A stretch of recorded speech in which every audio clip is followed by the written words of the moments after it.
Hello everyone, and you're very welcome. This is a talk on traditional Irish shop fronts, particularly in the west of Ireland, and most of the examples will be taken from the Westport area in County Mayo. My name's John Malloy, and I originally trained as a signwriter and started working in London in the 1980s after spending a couple of years painting signs around Westport. And then later on, I went to college, and eventually I wound up becoming a lecturer in art history and art theory in the Atlantic Technological University. So what I want to talk about really is how did an architectural tradition from the ancient Eastern Mediterranean region spread to the west of Ireland? Something that began several thousand years ago wound up becoming the main style of shopfront architecture in the west of Ireland in the 19th and into the 20th century. So that's just the beginning. So what I want to do is start with this. This is the tomb of Philip II of Macedon, who was Alexander the Great's father.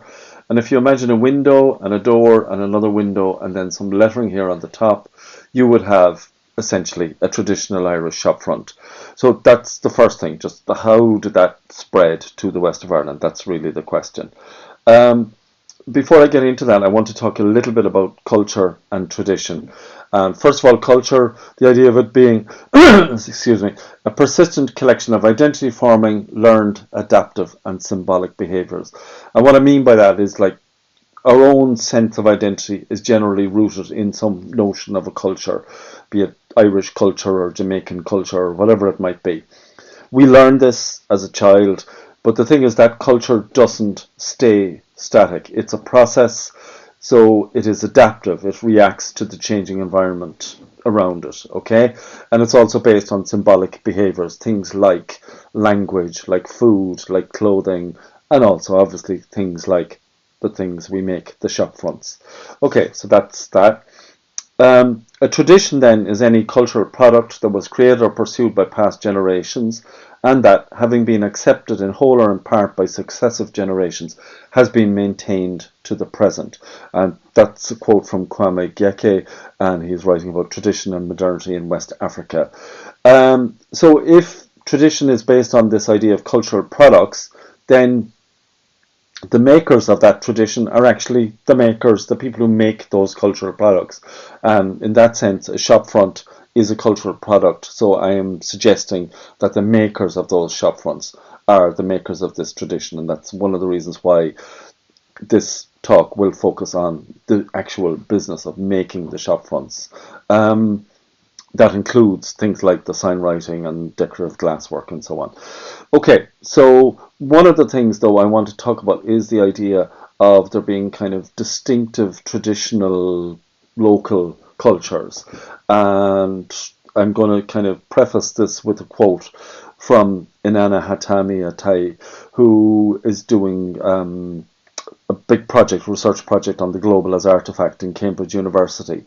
And the idea is that the distinctiveness of local cultures is simply an illusion of scale. And by that I mean that if you think about something that is a feature of your locality, you know, a particular way of doing something, that has fuzzy edges. It kind of expands out.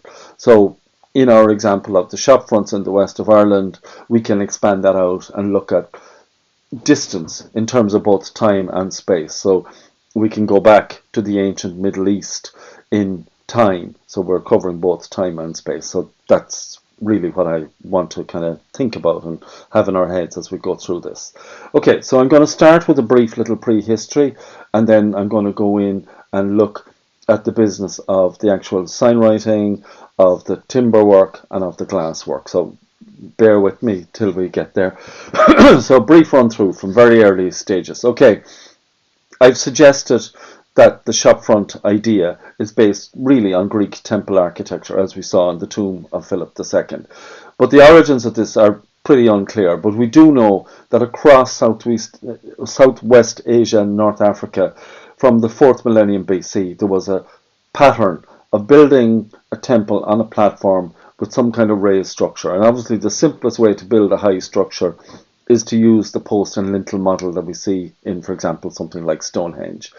By the 7th century BCE, so in other words, about two and a bit thousand years ago, 2,500 years ago, the three orders of Greek architecture used different columns, capitals, and details on the entablature, on the facade, so to speak. And that gradually settled into a canon, a kind of set of rules, a standard. And that spread back then throughout the whole Swana region, as we might call it, through the conquest of Alexander the Great, but also westwards through the Hellenic influence on Roman art and architecture. So that's, where that went. I'm going to sidetrack a little bit in a sense, but I'm going to, hopefully this will become clear why I'm doing this.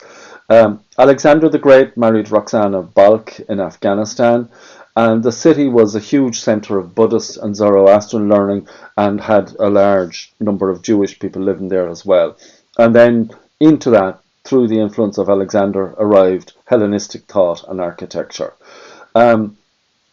When Islam arrived in 664 CE, the Buddhist monastery, the Nawbahar, had about 30,000 monks. But the big thing was this was an international centre of learning with a major focus on Indian mathematics, on medicine, on philosophy, astrology, and so on, and became really seriously significant in terms of the culture of the entire Africa, Eurasia continents as a whole.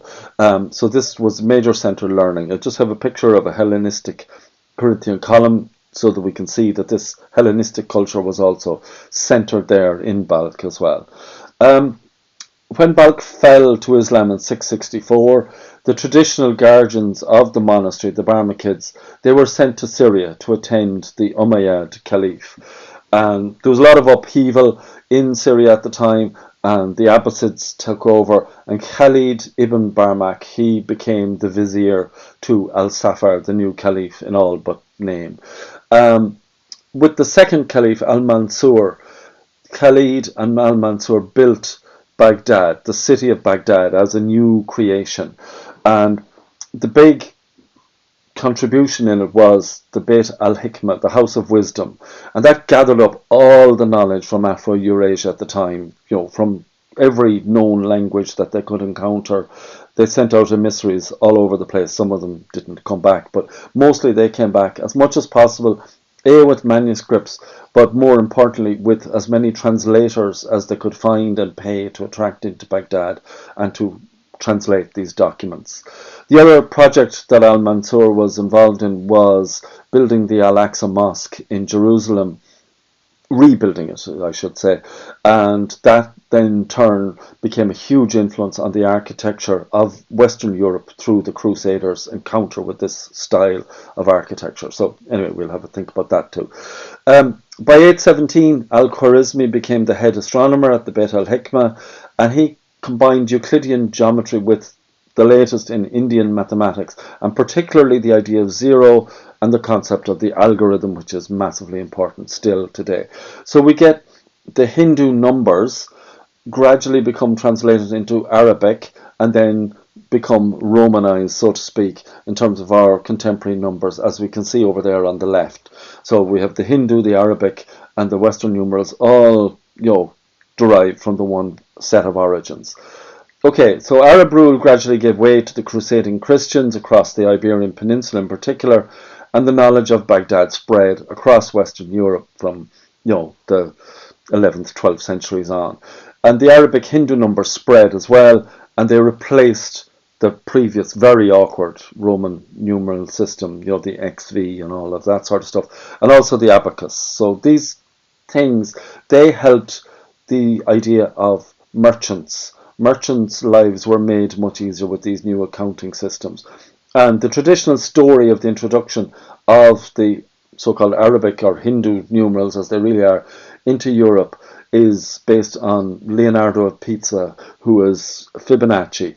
And even though he's known as of Pisa, he actually grew up in Algeria, and he encountered the Arabic numbering accounting systems in Algeria and developed them into the double entry bookkeeping system, which enabled the rise of Lombard banking. And that's basically a system where you could get a loan based on some collateral that you might have. It's like the Islamic banking system based on it. The big thing about this was that facilitated merchants traveling across Europe, and in particular selling textiles. Textiles became the basis of wealth across Europe. Silk, we know about the Silk Road, but also any kind of finer weaves, things like furs, those kind of things. They were massively important. If you think about a society that's dependent on relatively crude hand-woven woolen garments, anything that gives a bit more comfort near to the skin is obviously highly desirable. So merchant banking families like the Medici of Florence arose. This undermined the feudal system and began to give impetus to the newly beginning notion of what we might call capitalism. It's no coincidence that the word shop in English as a place for selling goods also dates from the mid-14th century, and this is around the time of the Black Death. 1348 is kind of the date of the Black Death. And we can see this painting from Siena, from the Palazzo Pubblica, and it's from that time. And what Lorenzetti, this detail shows us, is a couple of shops and a classroom in these arch spaces under the arcade, and a wooden stall has basically been set in under them, and then inside people are selling their goods or doing their talks or whatever they're doing. A few interesting things here. One is the idea that there's no need for a sign, because these are people who are producing goods made from the raw materials of the local area. So people in the small town know exactly who they're dealing with, and there's no need to put up your name. There is the temporary nature of the stall itself, and that's echoed again in shop fronts. Many shop fronts are made with a hinged wooden area under the sill known as the stall riser, which often gives access to a basement to store goods. So we've got a few things that are already there. The other important thing to note is that over on the right hand side of the image there is a pointed arch, and the pointed arch, along with the trefoil window shape or arch shape and the ribbed vault, they all entered the European architectural vocabulary, so to speak, from the Middle East, and in particular from the Al-Aqsa Mosque, which we've just seen that Al-Mansur designed it. So this kind of notion of Gothic architecture in Europe is largely derived from Islamic architecture. So much so that even though we talk about Fibonacci introducing the Arabic numbers, in fact we know that many of the stonemasons were using Arabic numbers long before Fibonacci popularized their use in terms of books and accounting and so on. For example, the Wells Cathedral, they've uncovered masons numbering on some of the stones, and they're using the Arabic numeral system. So that's just interesting to note. The other thing then is that this landscape, this is still very much a feudal landscape. So you have the town is rich, and then the peasants in the countryside, they're producing goods for the feudal lords, and then the merchants are based in the town. It's a pretty static society, relatively speaking, and it's particularly an extractive one. So people from the countryside are growing crops, they're raising animals, so the wool, the leather, and the grains are then brought into the town and produced into something. This was to change dramatically with the Black Death, when populations across Europe in many areas collapsed by as much as 50%. So that in particular, many of the craftspeople began to gain much more power in the towns, and the wool carders, people like that, the weavers, they became much more important. Skilled labour was much more expensive. So it broke, in many ways, the power of the feudal lords. Not overnight, this is quite a long process, but there was a shift, a structural shift in society. And again, that facilitated the rise of the merchant, of the guilds, and the decline of the feudal lord. So that's, again, important. So we've got a shop, and we've got this idea of trade becoming more important as a source of wealth and power across Europe. This is Northern Europe, and there are a couple of things to note here. The first is that the detail here on the right is the view out the window from behind the Virgin there, and the picture on the left. This is not a stone-built town, this is rather a half-timbered town. So the shops and houses are built in a timber framework, and in particular we can see that this, sorry, I'll just get there, this is a shop, and it has 3 balls in the windows, and these don't signify a pawnbroker, but they're actually an apothecary and colour maker's shop. And they would be in the same guild because they're using the same materials, the herbs and the minerals, to create both colours and medicines. And equally, doctors and artists were in the same guild because St. Luke, who was the patron saint of doctors, was also an artist. The Virgin Mary appeared in a vision to him, and he drew her portrait and so on. So that idea, those materials, those herbs and minerals that are used both for making colours and for making medicines, that they're connected. That was an important idea. The other big thing about the half-timbered house, again, is that there's no structural need for the shop front as developed in other parts of Europe. So there is a distinction across Europe between towns that are built of stone or brick and those that are half-timbered in terms of the way the shops are actually structured and the kind of fronts that you get. So that's an important distinction to make. Okay, the shop fronts themselves, the way that they look, the simplest basic shop front is generally derived from what's known as the Tuscan order. And the Tuscan order doesn't exist in the older architectural documents like those of Vitruvius and so on. Instead, we find it in Sebastiano Serlio's book from 1554, 1537, which listed the 5 orders. And in particular, he described the Tuscan as being appropriate for military architecture, for docks, for warehouses, for fortified buildings. So this kind of simple structure with what might call a showboard here and a fairly simple pillar column and then the cornice on top, that's ideal for something where you want to store stuff that's valuable, which obviously a shop does, so that's one idea.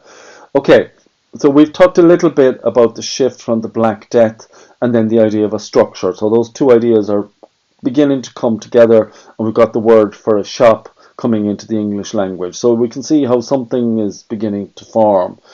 So we've got this development of capitalism, and in the 15th century we get another element happening. We get a proper kind of sense of a new kind of capitalism with the development of the slave-based sugar industry in Madeira.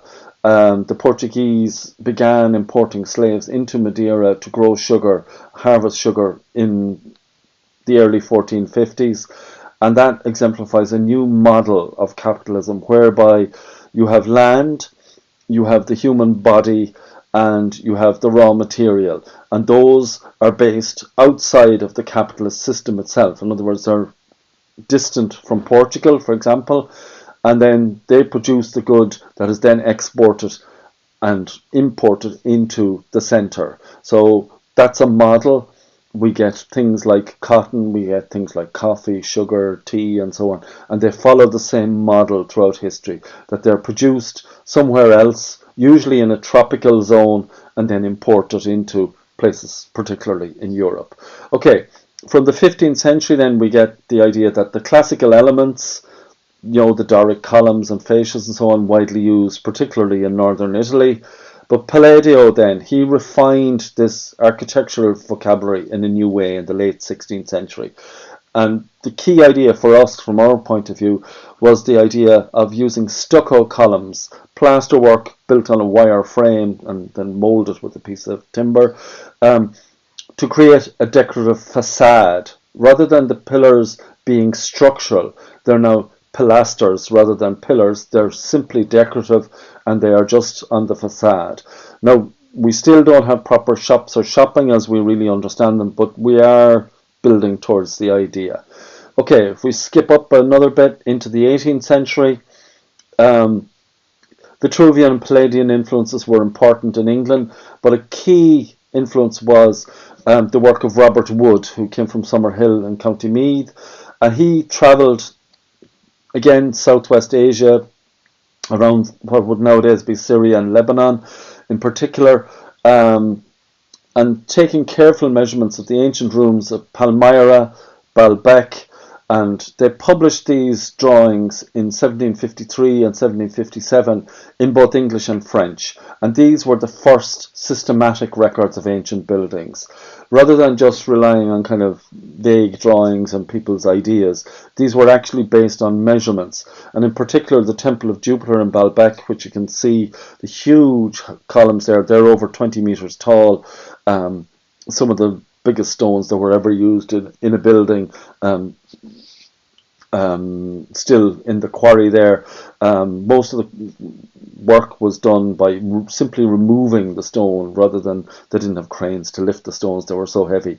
But this kind of work became a model for the new architecture, the new neoclassical architecture, which became hugely popular in Britain, across Europe, and in North America. Again, in places where, in particular, stone was being used as the main building material. Okay, so we've got now a style, and we've got a kind of a theory of capitalism, but we still don't really have the shop. So let's think about this a bit more. So we got the coffee shops are becoming widespread in major European cities by the 17th century. But the neoclassical shopfront only arrived in the second half of the 18th century. And it really coincided with this new colonial capitalism picking up steam. While there were sporadic bits like the coffee trade, like bits of the sugar trade, but it's really only in the 18th century when you get the slave trade, for example, gets going between the Caribbean and Britain.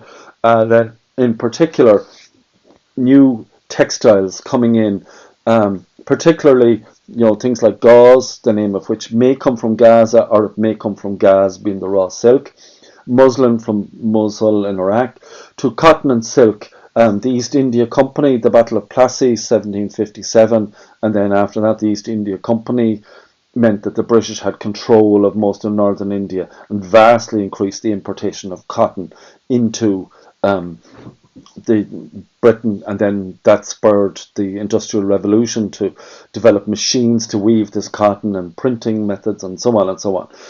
You got the other luxury imports like tea and coffee and sugar. So by the 1760s, the word shopping had come into use, and it was really to describe the purchase of luxury goods in these shops. And it was seen as kind of decadent. I mean, you can get that sense even in people like Jane Austen. And earlier in the 17th century, for example, the French tried to ban the import of Indian cotton because it was seen as decadent. There were moral panics about tea and its impact on your health, and it was supposed to drive you crazy, and so on and so on.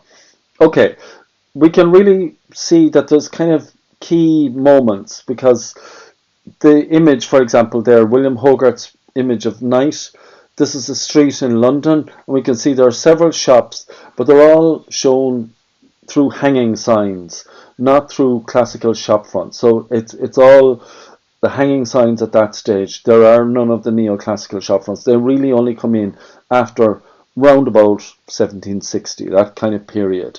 And there are a couple of reasons for that, and we will see this in a minute. One of the things is the redevelopment of town centres. In Dublin, we had the Wide Street Commissioners, and they demolished parts of medieval Dublin and built new wide Georgian streets, and as part of that they built new shop fronts. Some of the shop fronts built by the Wide Street Commissioners, they are still there, for example in D'Olier Street and so on. There's some granite shop fronts that they constructed. But we can see here there are a couple of shops and they have the new style. This is kind of an early style of shop front with the bay window. It doesn't require as big a support over the opening, so it was in a sense a simpler method of getting more light into the shop. But then beside it we have a kind of an arched version, and then over on the right hand side we have what look more like recognizable shop fronts to us now, the kind of neoclassical form. It is interesting again, they're either lottery shops or they are import warehouses. So we have here, this is China shop, this is a pub, this is a pub, these are lottery shops, and then up here these are drapery warehouses. So it's that idea, these are imported relatively luxury goods and being sold, or else it's the bookie and the pub. That's basically what you have in the 18th century in Dublin. That's the idea. Okay, so we talked a bit about the structure earlier on, and this just kind of a few ideas around the notion of the shopfront. In a stone environment, to make a big opening, you either have to have a huge lintel, which tends to break. Stone is not very good in tension, so it can crack and break. So one solution is like this one from Galway, where you cut them like an arch, but with a flat bottom, but it is inclined to sag, so it can collapse. The other answer is like this: to open up the front and build an arch, and then to infill that with a beam, and then fill above it, and then you put in the window supports and underneath the window, and then ultimately you put up a shop front. And the structural idea behind the shop front is that it provides a protection from that wooden beam to prevent it from rotting. So there's lead underneath the render, so the water can't get in, and in theory that beam should be preserved. Those beams were old growth timber, usually imported from the eastern US or from southern Canada, southeastern Canada, along the Gulf of St. Lawrence, that kind of territory. These would be massive old growth pine trees mainly, and again, timber that's not available nowadays. That's really one of the things. These would be ancient trees that were cut down and then turned into these blocks of timber. These arches survived, and they are there. This was a shopfront in Westport, on Bridge Street in Westport, that was done up in the 1980s. And the old arches for the shopfronts were kept, but turned into a kind of modern front.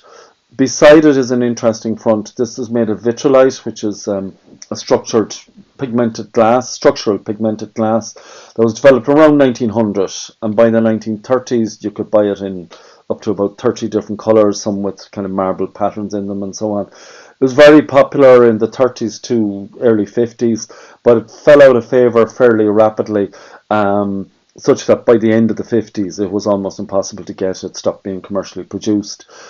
This shop front is from the early 50s, as far as I know. It was Moran's after they took over from Hawkshaw's in the early 50s. Okay, so we're at Westport, and this is the 19th century. I mean, the photograph is from round about 1900, but it is really a 19th century streetscape we're looking at. One of the things to think about is Westport was developed in the 1760s, and it had two key functions. It was obviously a port for both import and export, and then more importantly, it was again a linen growing area. The idea was to set up the town as a linen town. That was the idea behind Lord Sligo, who set up the town and organised the development of the town. That again echoes this idea that we have land, we have human bodies, the labour, and we have a raw material, we have the linen. And we are in a pre-colonial kind of setup, and we're going to export this raw material that is produced to the metropolitan centre. That's kind of the core idea, the notion that was behind the setting up of many of the towns across Ireland. Okay, so with various raw materials being supplied. This obviously suggests that the town is not really part of the capitalist system, except insofar as it's a colonial supplier to that. So that's important, and that stayed the position till really after the famine. And again, a bit like the Black Death, after the famine there was a shift in power. You had the series of land acts, and gradually the tenant farmers became owners of their land. That meant that they had more access to money. So gradually the towns grew in terms of shops and so on. They became more genuinely market towns in that sense. So most of the shops that would be in a town like Westport would be post-famine. Some of them predate the famine. Malloy's, which was there and would be the people with the stuff out here, and the shop was actually there, the left-hand one of those tall buildings. They were there since the 1760s, but a lot of the shops would be quite a bit later. Typically you have drapers, you have hardware shops, you have importers of delf and stuff like that, and drapers. That's the kind of stuff that the shops would be selling. The basic shops themselves this is the traditional structure based on a kind of a Tuscan model. So you have the pilaster itself, very simplified version of a Tuscan column. You have the architrave here, and then you have the fascia where the main lettering will be. You have a transom light above the door. You have glazing bars, usually 3, maybe 6 windows, whatever way, depending on the size of the panes. And then you have the stall riser below. You have the cornice, and then the architrave and fascia can be called the entablature. Okay, so that's kind of the basic idea. Here is a slightly later version. You've got bigger windows. You've got a kind of slightly Gothic, what we call a finial, and we've got the fascia showboard, we've got the pilaster, we've got the stall riser.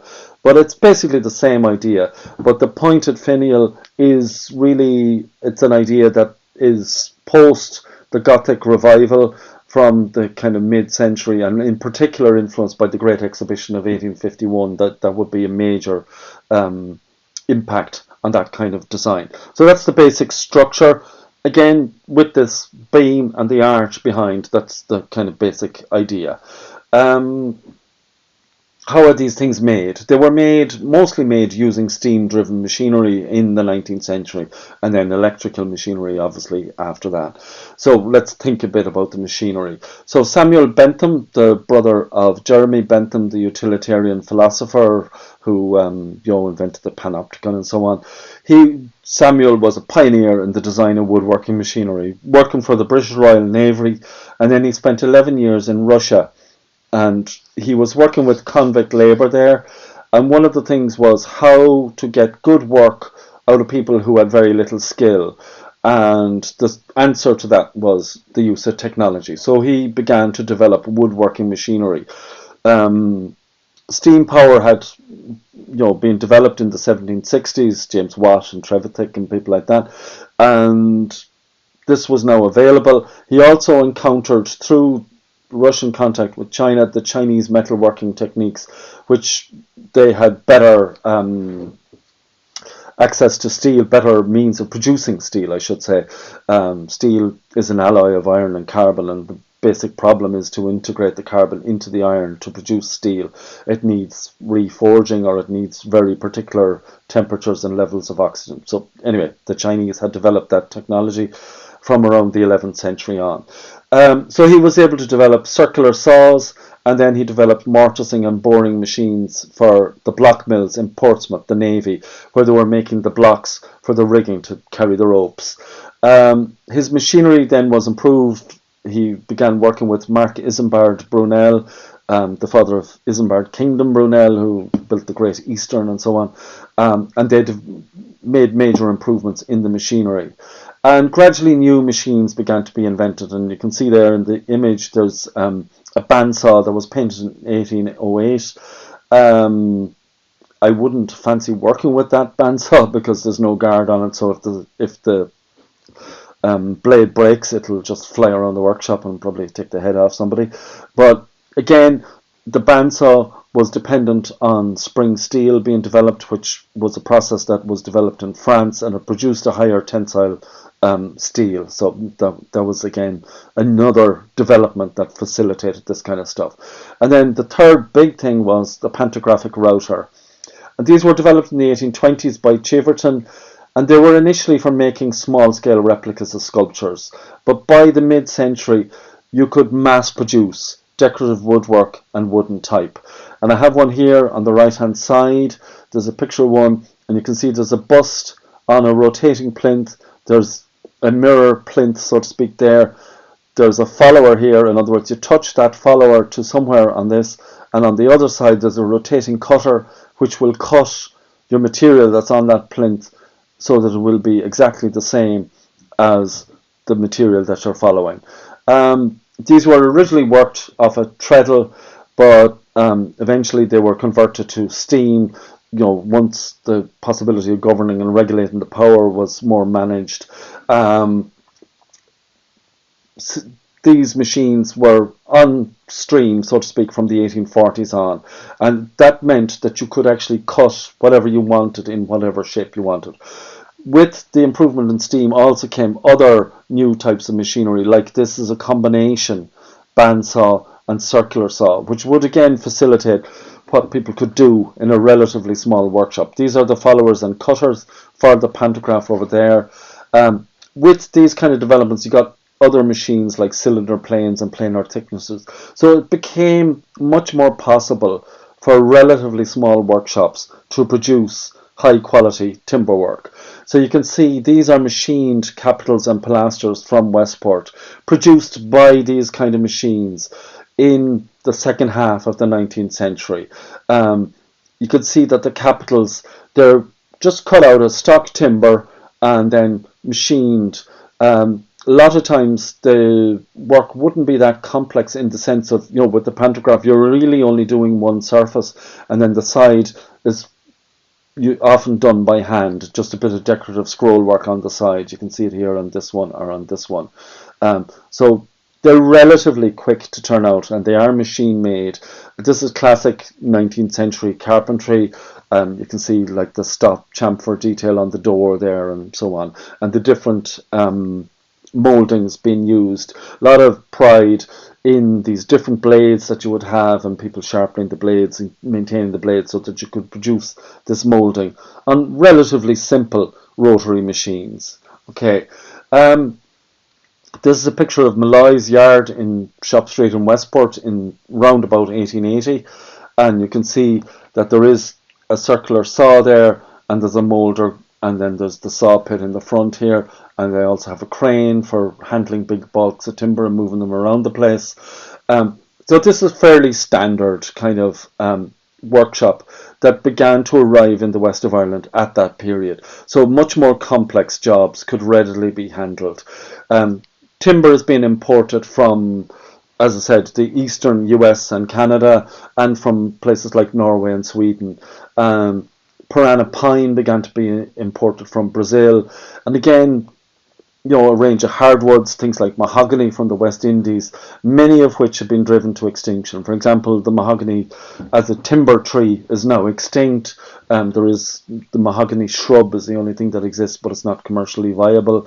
Piranha pine is almost extinct from Brazil, and so on. And again, the big bulks of timber were old growth timber, and you'd be waiting another 100 years at least to get trees the equivalent size to come again. Electricity did come on stream for machinery in the 1890s, but steam was widespread till at least the 1920s. The production of more elaborate details and mouldings like the capitals that we saw on those shop fronts in Westport, they would not have been produced locally. They were produced in specialist outfits like Dockrell's in Dublin. They occupied a big site on South Great Georgia Street and Stephen Street in Dublin, and they could handle a wide variety of jobs, including all sorts of decorative glass, timber work, and so on and so on. So you can see on the left there is a catalogue, and they have their glass department, and they can do things like bending glass, and they can make mirrors, and they sell the vitrolite. They do bending and so on. They also have colours, they have the woodwork, and they supplied finished jobs basically and around the country. So the main picture there is reverse gilding and painting on glass. This was a sign which would have been fitted into a shop front in the 1930s. Myself and the late Jan Pesch did a restoration job on it in the early 1990s, and this is a photograph of it in its current condition, so not doing too badly. And you can see the original name, Dockrell Dublin, is still there.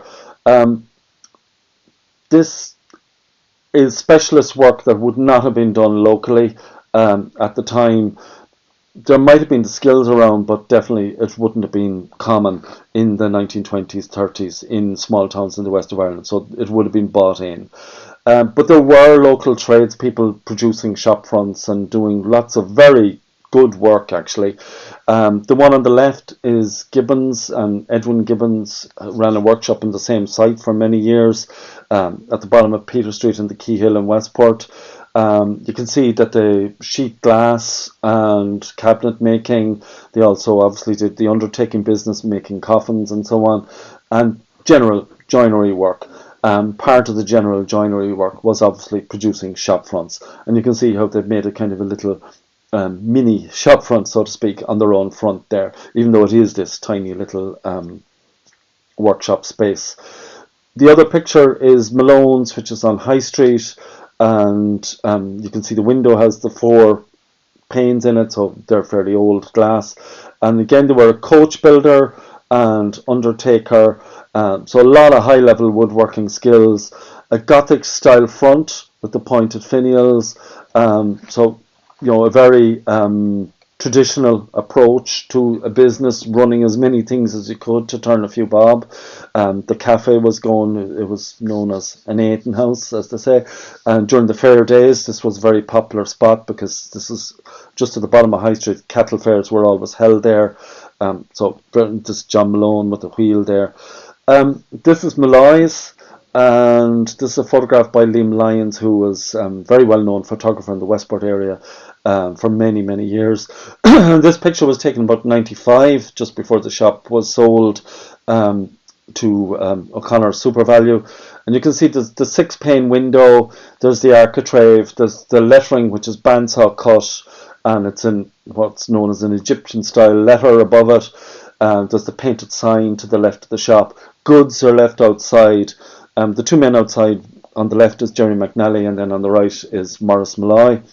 And this was a pair, and again shows the kind of connections, I suppose, with shopkeepers amongst each other. So there were 2 families, Malloys and O'Malley's, and they owned the 2 houses next door to each other.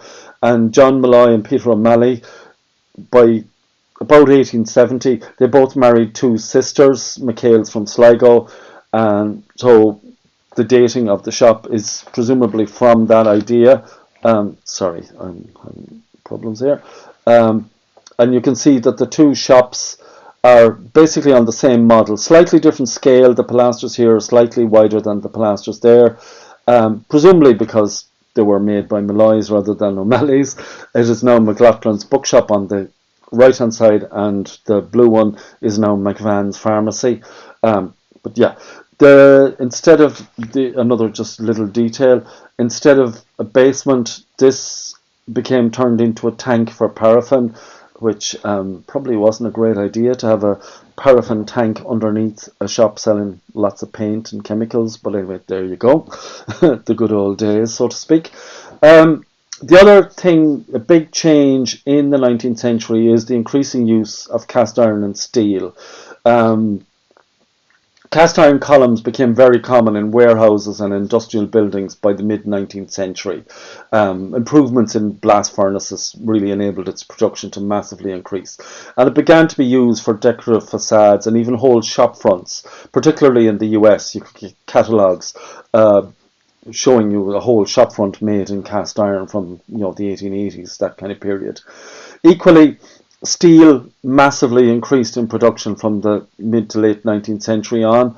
As I mentioned before, the Song dynasty in China, they had repeat forging to produce steel from the 11th century, but the Bessemer process was invented in 1856, and again, possibly due to contact with Chinese techniques during the Crimean War.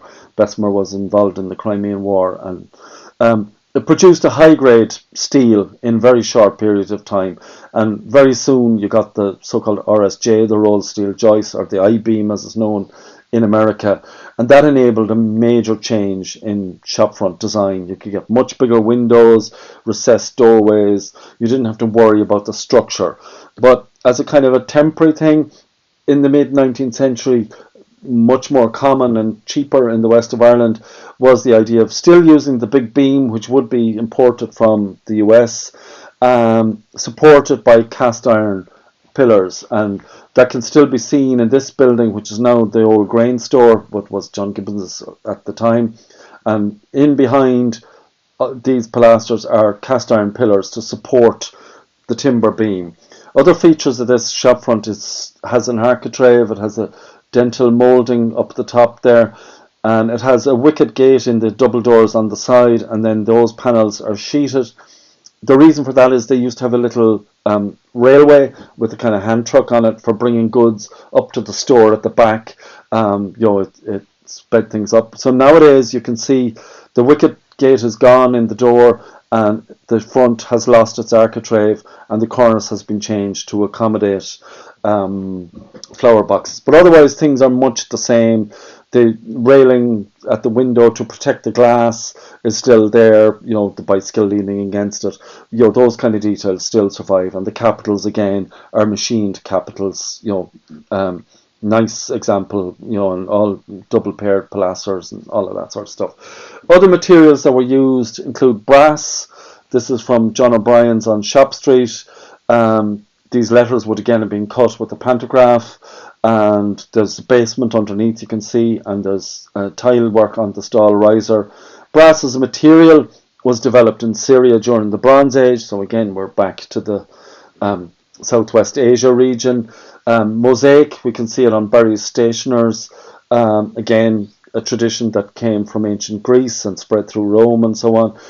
The one on the right is Griffin's from Kilkenny, lovely example of ornamental mosaic on the way into a shop. That became a very popular idea, that the actual threshold would be decorated. You can see that quite a lot, particularly in towns where there's a bit more money. Another material which is quite widespread in Westport but is relatively unusual in the Irish context is terrazzo. It's a form of coloured cement basically, and it's poured into separated sections with a metal upright to hold the sections. Nowadays mostly aluminium that's used, and they form the black lines, and then the whole thing is ground and polished. There were a team of Italian craftspeople came to the Westport area around the time of the Eucharistic Congress, and they did a lot of work in what was then, in inverted commas, the lunatic asylum in Castlebar. They did some work in the church in Westport, and they did quite a number of shops. It was popular for butchers' shops, and there was also Hoban's on the Arctican as a pub and shop, and the entire interior and exterior were both done in terrazzo, which is quite unusual. Stucco, I've already mentioned, with the Palladian influence, and stucco became very popular in Ireland, much more popular in Ireland than in England and places like that. And it's quite common, particularly in the south of the country, but you get a bit of it around Mayo and so on as well. This is a 19th century example. It's La Bella Vita and High Street in Westport there on the left, and the whole facade is done. You can see a version from Mitchelstown in County Cork with the Irish lettering again done in the raised plasterwork, and next door equally has elaborate stucco work and lettering. And then the capital from Youghal is equally done, and I just threw it in there in the sense I like it because of the barbarian's head there, for whatever reason, is kind of fun. The other key material was obviously glass. Glass is really an amazing substance. It's solid, but it's also is effectively a liquid. So how do you deal with glass? How do you treat glass? It's so brittle, it's delicate and expensive, particularly in the old days. So the original window glass was crown glass and was made, blowing through the pipe and then spinning the disc and making it as flat as possible. And then little diamonds would be cut out of that to form small diamond panes in the late 17th century. Some cheaper windows would have the centerpiece, which you could hardly see through, but it would let the light in, and you sometimes see that as replicated as a decorative effect nowadays. By the turn of the 18th century, you could get slightly larger panes made by casting glass. The big problem was that if the bed where you were casting your glass into wasn't perfect, you would get impurities in the glass. And that basically happened all the time, which meant that one surface would always have to be ground and polished, and it made it very expensive. So as a material, in the 19th century, sheet glass like that was very expensive, and the sizes were limited by the bed that whoever was making the glass had. So it came in standard sizes and was, formidably expensive, really. By the mid-century, rolled plate glass was developed, so you could, in theory, get much bigger sheets. But the problem became, as you can see in the photograph, the larger the sheet, the more rippling you got. So it still, in practice, limited the size of the glass. And it was only really around 1918 that polished plate glass that's big enough for a full shop window became available. So seeing glazing bars on a front, at the very least, tells you that it's pre-World War One. And if you see 6, it's probably a bit older again. So they can be used as a kind of an indicator for the age of a shop front, and you can look at the type of glass and so on. So that idea. With the introduction of the plate glass window, ventilation became an issue. So a couple of solutions began to be developed. I mean, there are some fairly homemade ones, like here you have just a little board above the window with holes bored in it, and if it was really hot you could lift out the board. That's fairly common. This is a butcher shop in Westport. Nice bit of tile work underneath on the stall riser, and the sign writing is by Brendan Quigley. It's done a long time ago now. It stood the test of time fairly well. Brendan would be known as Red. He'd been one of the main sign writers in Westport for many years. Above is the Townhouse, which is kind of an antique shop, design shop in Westport, and was originally built for Tyler's, a shoe chain, and the ventilation is a standard commercially bought grill, and this is the same pattern in the Harco catalogue from 1924. It is actually, yeah, it's not 30. Oh, sorry, it's 34. The Harco catalogue from 1934, and that's the kind of varieties that were widely available. That's pages and pages of different ventilation. So they could be used as a decorative feature as well as a practical item. And then it's just a matter of a hit and miss slider to open the vent. That's all it is. Glass, I mentioned already, and lots of decorative possibilities with glass. But one of the most kind of elaborate ones is brilliant cutting. And brilliant cutting is a very ancient technique. Ancient times in the Indus Valley, glass beads were cut using a wheel, and the idea is you have a spinning wheel, carborundum wheel, and it cuts into the glass, and then you can polish it with felt and polishing powders, and you have various angles of wheels and shapes of wheels to make different marks. The image on the right here is David Adrian Smith, who is a lettering artist in the UK, and he's brilliant cutting a design on glass for a mirror project. And on the on the left, we have 2 images of a door, glass door from Malloy's, their shop on the corner shop of Shop Street. And this was a job that was done in the 1920s, I believe. There was a similar design sign written on the inside of a safe, which was put in the same period. And the shop front was constructed in the late 20s. And this is brilliant cut glass. It probably is not done in Ireland. I would imagine it was probably imported from London, a special order. But it's possible that it might have been done by some outfit, a bit like Dockrell's, but I don't know, is the simple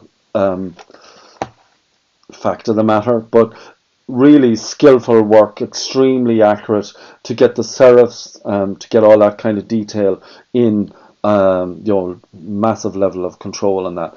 Other decorative glass techniques, you've reverse painting on the back so it comes out on the front, gilding, laying on gold leaf, mirroring, and acid etching, where you make a lead mask and then you use acid to frost or stipple the glass, or to make patterns into the glass.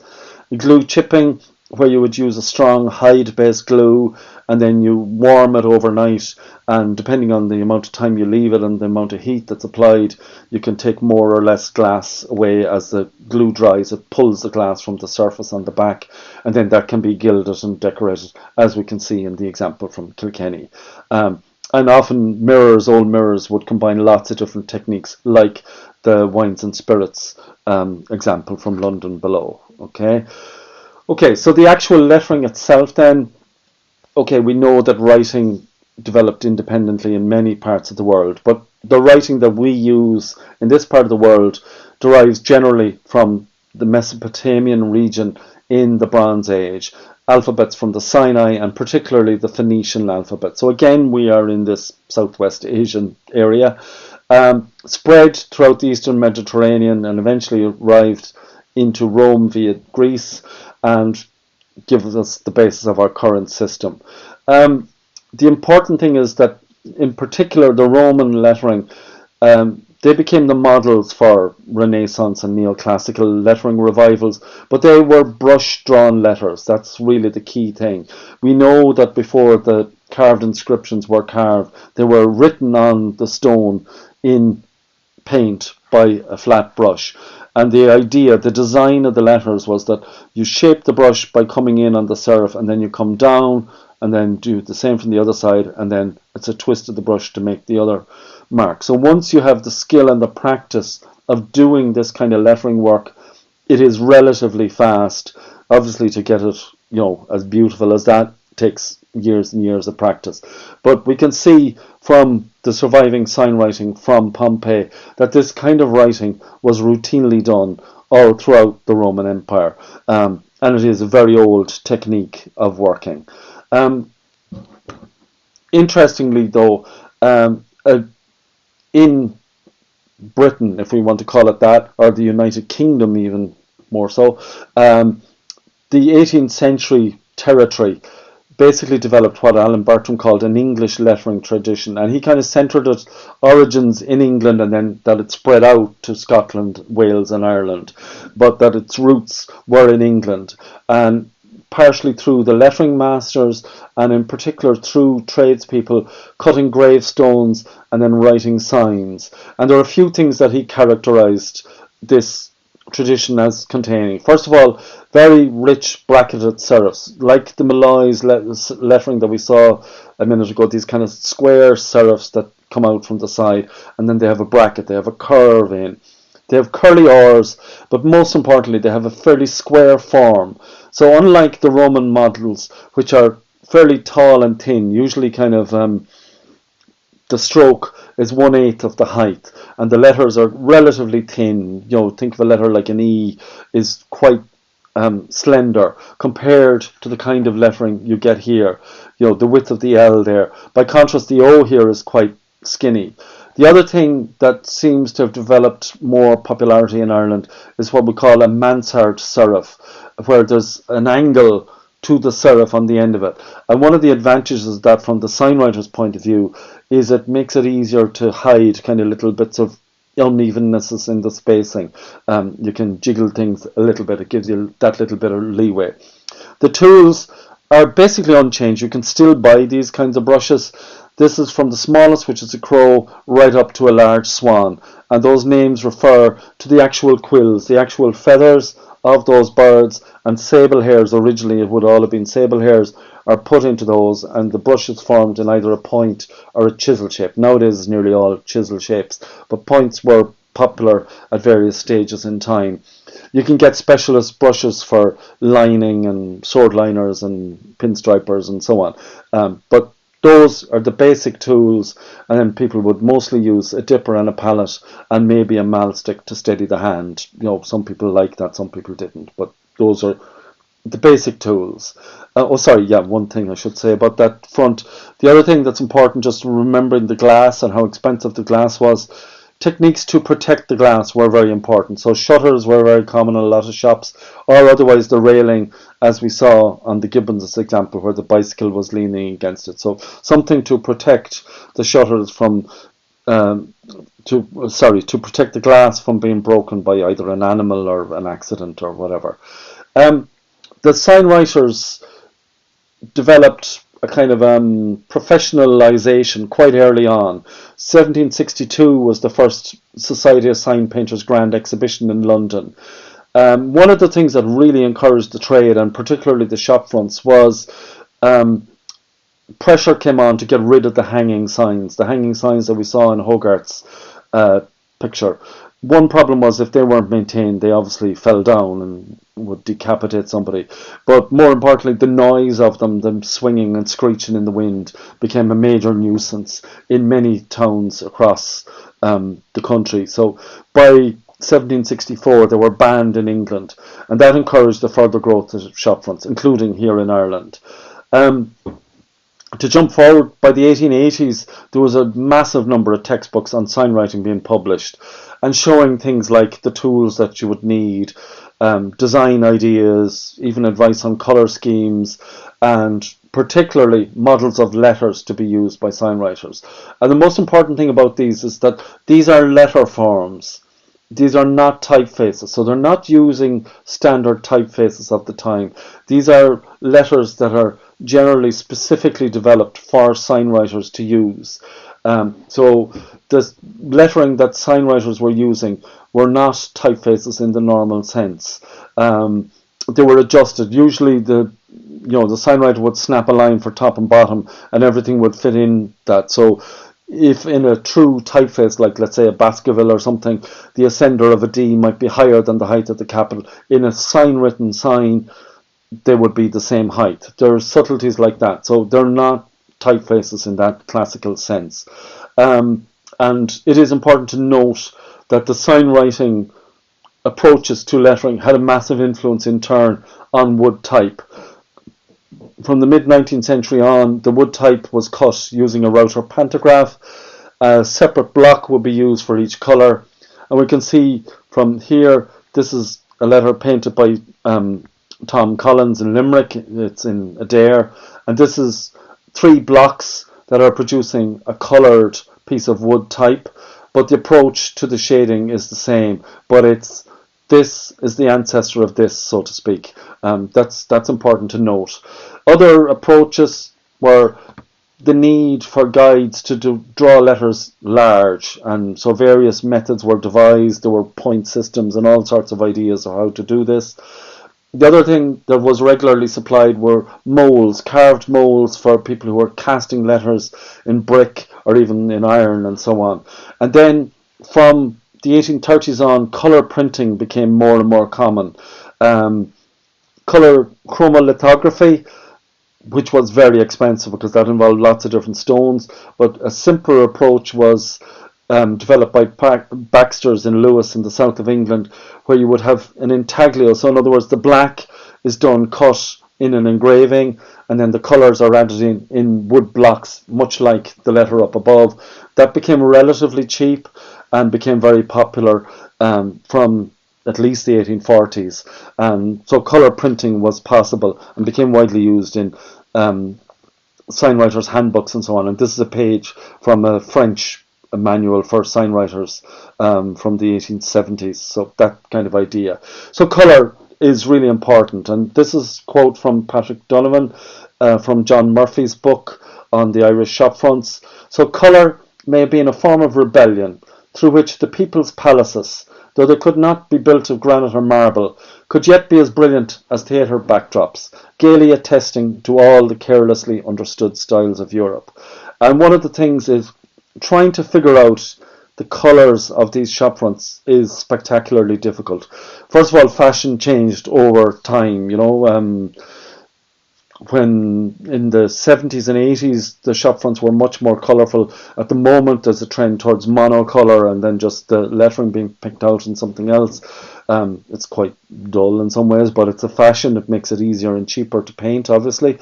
But it has come and gone. But the colour printing that I mentioned earlier tended to favour strong colours. And I would suggest that this may have had an influence on the sign work as well. So this is a plate from Sutherland's Art and Craft of Signwriting from 1889. And then this is a trade catalogue from the early 1920s.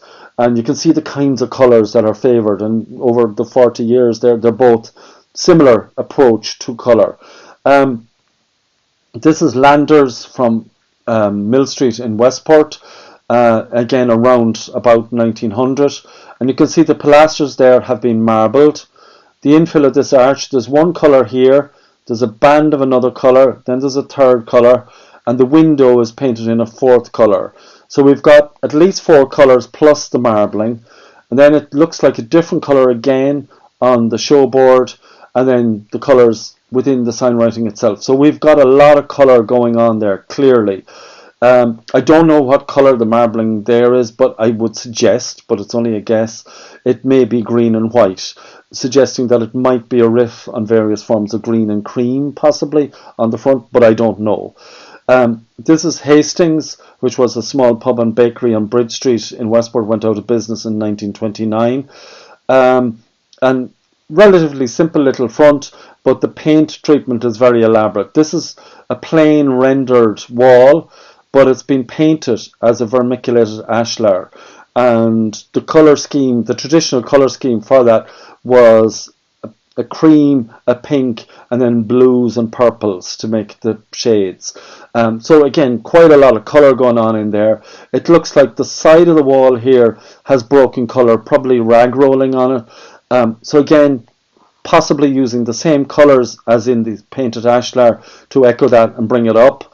And then there may or may not have been the same colours in the sign and on the front itself. So even though at first sight it might seem relatively dull, in fact this may have been quite colourful. So it's hard to tell. The other thing, obviously, I've already mentioned the marbling on landers.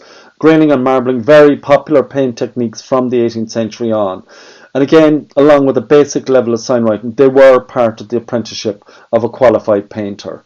There were specialist tools. Feathers were the most obvious one, various brushes and rollers and combs. I have a few graining tools there from a textbook for painters and decorators from 1921. So you've got graining rollers, you've got a mottler, you've got combs and so on. So, that kind of idea. This is a front in Bridge Street in Westport, and I did the signs and I did the graining for it. Would be about 20 years ago. It's been painted over since, changed, the front has changed, but anyway. These letters were done by Brendan Quigley, who I mentioned before, and the front itself was constructed by Chris Kelly, who has done a lot of work on the fronts in Westport in 1994, and I did the marbling, and that's behind glass, so it's gilded, routed lettering gilded behind glass with the marble background. This is Kilcoyne's. It's an old front that no longer exists, and the front would probably have been sign written by Sonny Kelly, who did most of the sign writing in Westport. Kellys were big, and still are, a major family of painters in Westport, and there's another bunch of Kellys who are carpenters, so signs and shop fronts in Westport owe a lot to the Kellys. In terms of colour, it's kind of hard to get really, but this is a colour photograph from 1979, and we see there's this baby blue, and there's a maroon, and probably is more of a cream than a pure white. So there's at least 3 colours there, if not more.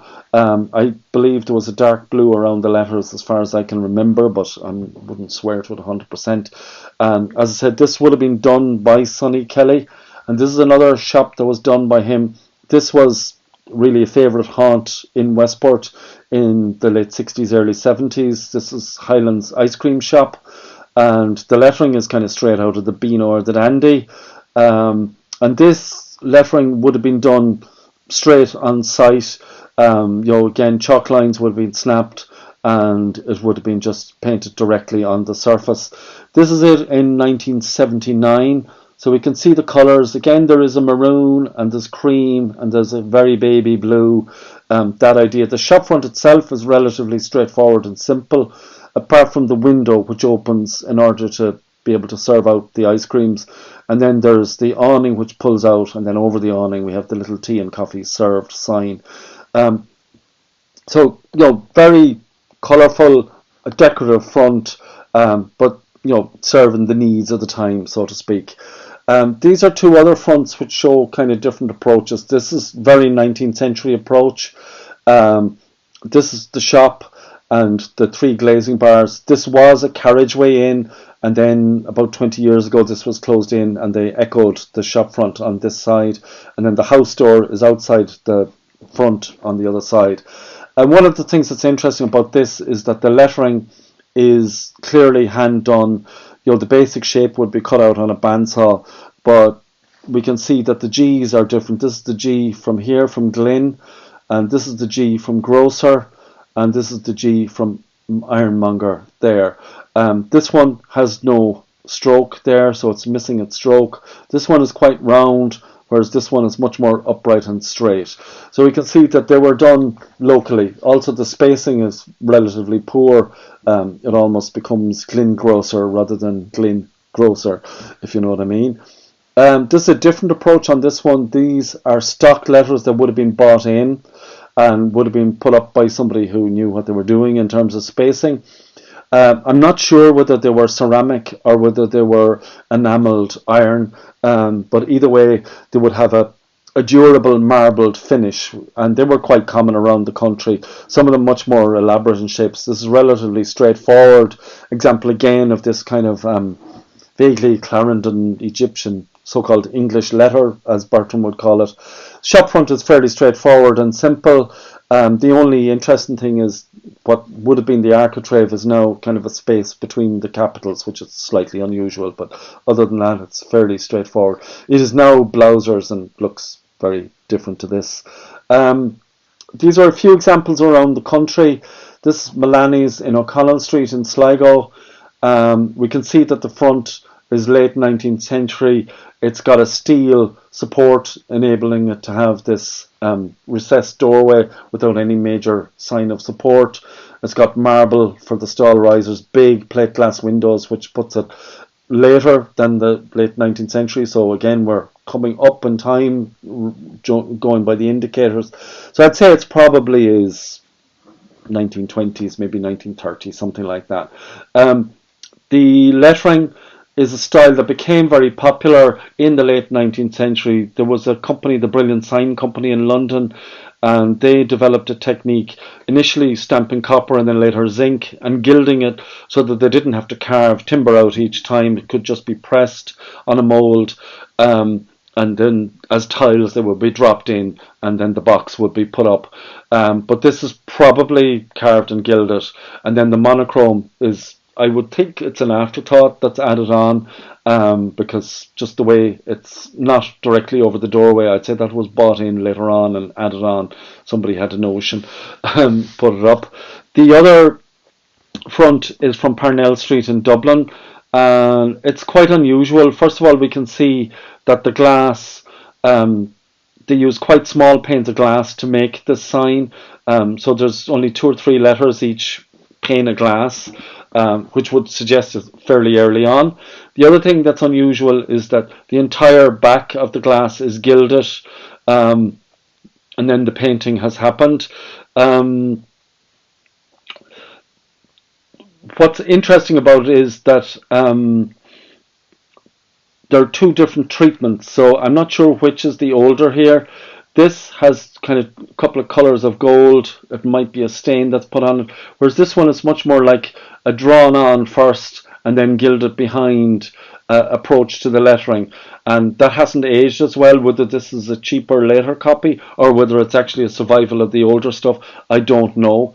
And then the other thing is, behind the glass there's a little whisper of older signwriting again on it, and then there's a slightly Gothic look to the ironwork here, and very elaborate capitals to the and finials to the pilaster there.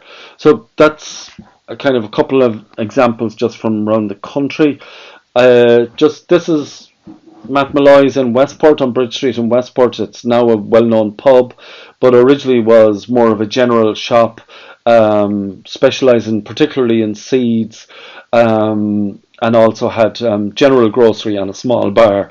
This is it in the 1920s, and you can see it's very much the classical English lettering, with the kind of decorative crossbar in the A and the crossbar in the E.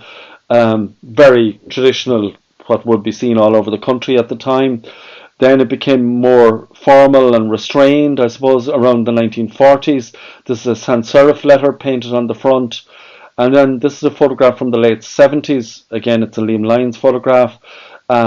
This is a Sonny Kelly signwriting job. One of the things that's kind of interesting about this, we can see the N there looks a little bit different because he forgot to do the little return, the drop shadow on the bottom of the N on there, which is a symptom of, working fast, trying to get the whole job done as quickly as possible and just missing a bit and moving on. That's kind of the idea. You might be moving the ladder and then just forgetting a bit and not getting back to it. This is it in its current state, and it's Matt Malloy's. This is lettering done by Frank O'Reilly. It's 3-dimensional lettering rather than sign written. One of the things that you can see here is the changes in colour. This is fairly restrained colour scheme from the early 70s, whereas this is from the early 80s. It's a bit more exuberant. It still is the four colours, which is very traditional for that kind of period, but they're slightly more contrasting colours. So that kind of idea.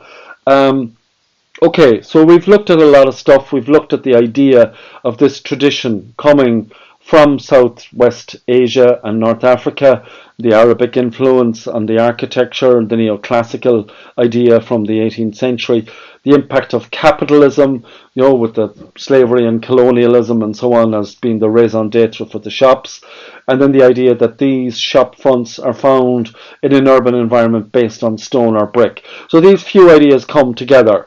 But we've got a few things that have happened. We've got the end of that kind of colonial extraction with the shifts that happened in capitalism, post Thatcher, post Reagan, the arrival of the internet and so on. We've got changes in materials from brick and stone to steel and concrete block and poured concrete and so on. The absence of the neoclassical style, that has faded away completely. So what is the role of these shop fronts? Do they have any function anymore? So that's kind of one of the questions I'd like to think about. The other thing is that the tradition itself doesn't seem to know where to go, if you know what I mean, having that function disappeared. So if you just look at the two examples, this is a front from Gort in County Galway. We can see that these kind of brackets, I suppose you would call them, they're ultimately derived from capitals, but they have no idea of why they're there and what they're doing. And the lettering is kind of based on 19th century, but the G in particular would be illegible out of context. The S is pretty strange looking item too. So it's all kind of become strange, so to speak. This one here is a shopfront by Brendan Quigley and by Chris Kelly. And it has all the elements. It has the cornice, it has the capitals, it has the pilasters, it has the showboard, it has the arch. But they're kind of all out of sync. They're a bit exploded, like a diagrammatic drawing or something. And you can understand the reason. This building was reconstructed and the stone arch was rebuilt. So obviously people are very proud of the stone arch, so they want to show it off. So how do you build a shopfront over a stone arch? So it kind of makes the whole thing in some sense incoherent, although it is a great solution to the problem that presents. So that's kind of the idea. Are we run out of steam with these shop fronts? And then what do we do? Are we faced with just trying to preserve the old ones that are existing and not trying to create pastiches? Or what are we going to do? In terms of like a town like Westport, which is a tourist town, which heavily sells itself on its character and the idea of the shop fronts and the visual look of the place. So where do we go from here is kind of the core question. Finally, just where some of the credits, the pictures come from.